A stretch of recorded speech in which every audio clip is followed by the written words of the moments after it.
ನೋಡಿ, ಈಗ ಒಂದು ಹಕ್ಕಿ ಹಾರಿ ಬಂದು ಕೂತ್ಕೊಳ್ತಲ್ಲ, ಇದು ಹಿಮಾಲಯನ್ ಯೆಲ್ಲೋ ಬಿಲ್ಡ್ ಚೌಗ್ ಅಂತ ಇದರ ಹೆಸರು. ಹಳದಿ ಬಣ್ಣದ ಕೊಕ್ಕು ಉಳ್ಳ ಹಕ್ಕಿ. ರೆಡ್ ಬಿಲ್ಡ್ ಕೂಡ ಇರುತ್ತೆ ಅಂತ ಕೇಳಿದೆವು. ನೋಡಿ, ಅದು ಎಷ್ಟು ಸ್ವಚ್ಛಂದವಾಗಿ ಇಲ್ಲಿ ಆಹಾರವನ್ನು ಅರಸ್ತಾ ಇದೆ.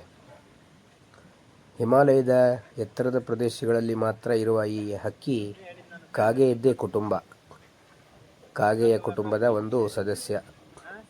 ಆದರೆ ಕಾಗೆ ಅಲ್ಲ. ನೋಡಿ, ಅದರ ಹಳದಿ ಬಣ್ಣದ ಕೊಕ್ಕು, ಕೆಂಬಣ್ಣದ ಕಾಲುಗಳು, ಯಾರ ಭಯವೂ ಇಲ್ಲ ಅದಕ್ಕೆ. ತಾನಾಗಿ ಇಲ್ಲಿ ವಿಹರಿಸ್ತಾ ಇದೆ. ಬದ್ರಿನಾಥದಿಂದ ಮುಂದೆ, ಮಾಣದಿಂದ ಮುಂದೆ ವಸುಧಾರಾ ಅಂತ ಜಲಪಾತವಿದೆ. ಅಲ್ಲಿ ಈ ದೃಶ್ಯ ಕಂಡುಬಂತು.